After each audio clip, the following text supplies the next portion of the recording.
On today's episode of Rebrand Review, we are going to talk about HotJar. So, is it hot? Or is it not? Let's find out.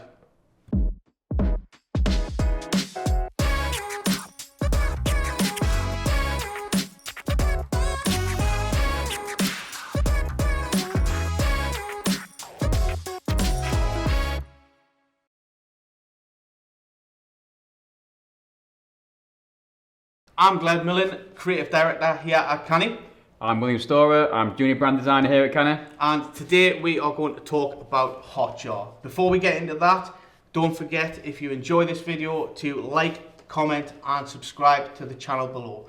But let's get into it. So, HotJar, they are a company that deals in customer interaction on websites. They track the usage and the clicks and where people go and mapping from there.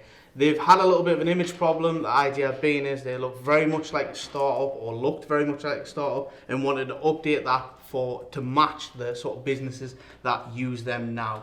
Let's get into the logo to start off with. I mean, we know, we looked at that and it is a little bit outdated. What they've done now, I think, works much better. Definitely much nicer.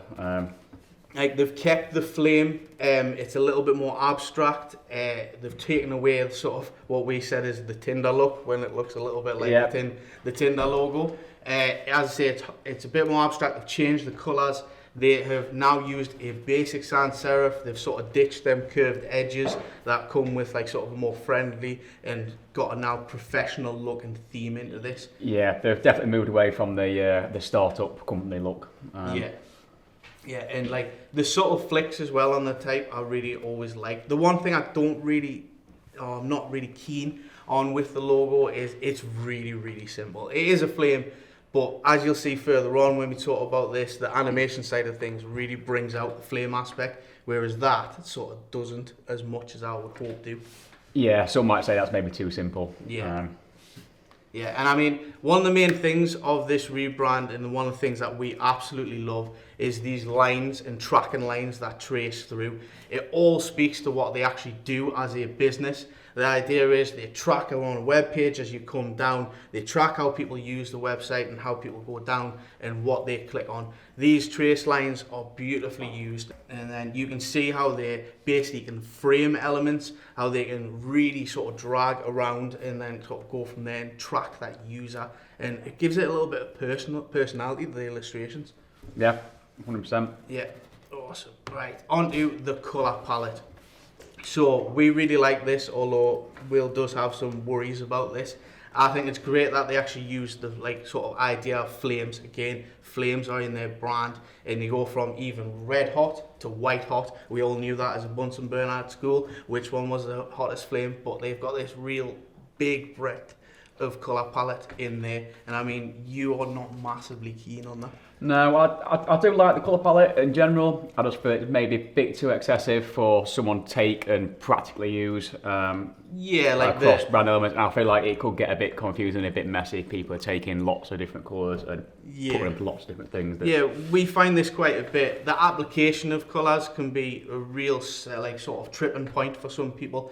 If there's so many and you don't really thoroughly explain exactly what you need to do, sometimes people can just go off on one and start doing endless amounts of colours. But really like it, it just does have some practical issues to it. So again, coming back to these points and illustrations and lines, you can see how well they use them. They've got photos, they've got these nice now graphic sort of, I mean, what would you call them, like sort of gradient dots? Yeah, gradient dots. Sort of the idea I think behind it is sort of what's hot and what's not on certain sites. And I mean, this is where this colour palette comes in as well. The idea being is like they've got these nice red hot ones where you use the red and the orange, and then they do actually have like the purple and blue ones that sort of go along there. And if you do get a chance to look at the website, it is really nice how they use it on the CTAs. It sort of, again, it tracks with the mouse movements, which is a really nice touch considering the computer, like sort of the business and what they do. So on to some of these illustrations. Now, I mean, I think these are quite playful. Considering they're moving to like a more professional look, I don't know if these even like sort of move a little bit away from that.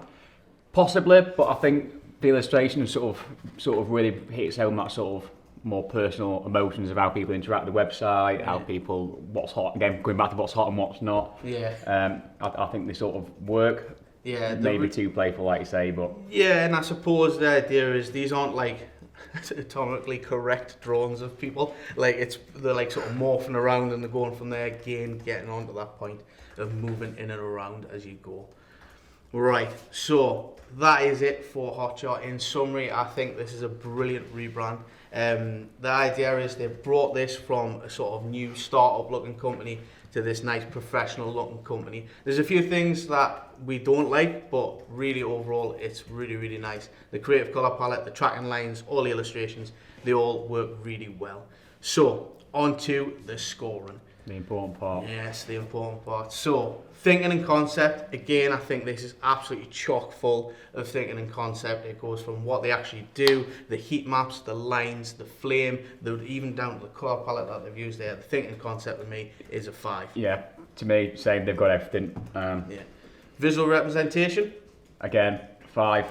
I think it's represented really well across all the visuals, every touch point, it's sort of, they really hit the mark. Hit the mark, yeah. Brand mark, we've sort of knocked this down to a 4. If you look at some of the animation stuff, it really does help with the idea of the flame. But as a mark on itself, it sometimes is a little bit too simple, but it does work really well and it does bring a more professional element to it. Typography? Again, a 4. It's sort of quite basic sort of typography, and I feel like it's nice, but it could have been slightly better, I think. And I mean, that might just be purely down to the amount of stuff that they've done with the visual styles. Like when they go for the graphic styles, the typography basically takes a back seat. It just makes sure it's legible and simple. It's nothing like really outpouring in terms of I feel like if the typography was too much, it probably would, like you said, fight with the illustrations a bit. Again, 4 for typography. For colour palette, we've got a 4. I probably would have given it a 5, but Will had some practical issues with this. But yeah, that's how it goes. So overall, the score is 4.4 out of 5. Not the worst, definitely not the best in Rebrand review, but it's a very, very good rebrand. And that's it for this episode of Rebrand Review. If you'd like this video, please don't forget, like, comment and subscribe below. And we will see you next time.